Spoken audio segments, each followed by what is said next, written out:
श्री गुरु जी के चरणों में कोटि कोटि प्रणाम। देरी से आने के लिए क्षमा चाहता हूँ।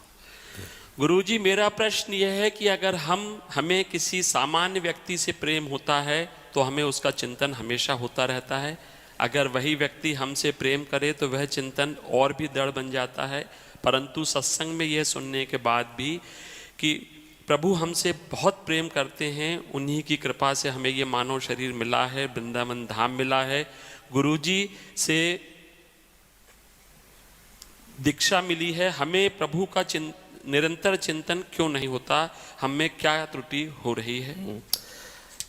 ये भगवान की भक्ति और माया दो पक्ष हैं, दोनों भगवान के। मम माया दुरत्या भगवान ने कहा, और भगवान की भक्ति वो भगवान की प्रिया है, प्रेम लक्षणा भक्ति, दोनों भगवान की है। और हमारा स्वरूप भी भगवान का अंश, ममई वांसो। और इस खेल में छोड़ दिया, खेल है, एक क्रीड़ा है। ये संसार क्या है? भगवान की क्रीड़ा भूमि है। इस क्रीड़ा भूमि में दो पक्ष कर दिए, एक माया पक्ष, एक भक्ति पक्ष। माया पक्ष की ड्यूटी दी है कि इसको हरि स्मरण न होने पावे, और भक्ति पक्ष को ड्यूटी दी है कि इसको हरि विस्मरण न होने पावे। समझ रहे हैं?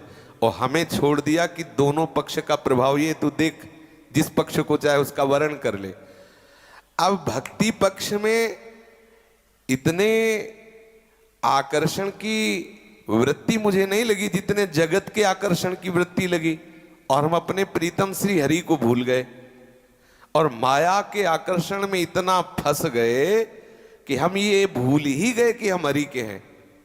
और मैं, मोर, तोर, तय, शरीर, भोग, इसमें फंस गए। भगवान ने कहा अभ्यास योग युक्तेन चेतसा नान्यगामिना। सामने भगवान खड़े हैं और अर्जुन से कह रहे हैं कि यदि आप ऐसा अभ्यास कर लो कि मेरा चिंतन छूटे ना, तो पुरुषम शाश्वतम दिव्यम याति पार्थानुचिंतेत, तो दिव्य परम पुरुष परमात्मा को तुम्हें साक्षात्कार हो जाएगा। समझो, सामने प्रभु खड़े हैं लेकिन कह रहे हैं कि तुम अनन्य चिंतन करो, मेरा अखंड चिंतन करो।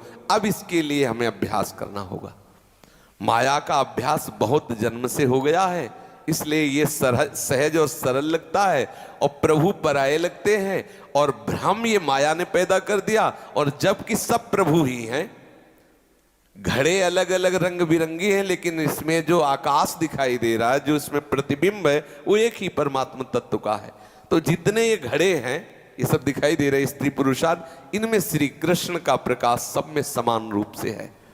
हम वो ना देख पा के नाना प्रकार के नानात्व में फंस गए। इसे मोह कहते हैं, अविद्या कहते हैं, माया कहते हैं, अज्ञान कहते हैं। सत्संग करते हुए जबरदस्ती मन को भजन में लगाते रहे तो धीरे धीरे जैसे जैसे अज्ञान नष्ट होगा, अविद्या नष्ट होगी, भगवान प्यारे लगने लगेंगे। और जहां पूरी माया नष्ट हुई तो केवल भगवान ही भगवान है, माया है ही नहीं, ना थी, ना है, ना रहेगी। वो थे, वो है, वही रहेंगे।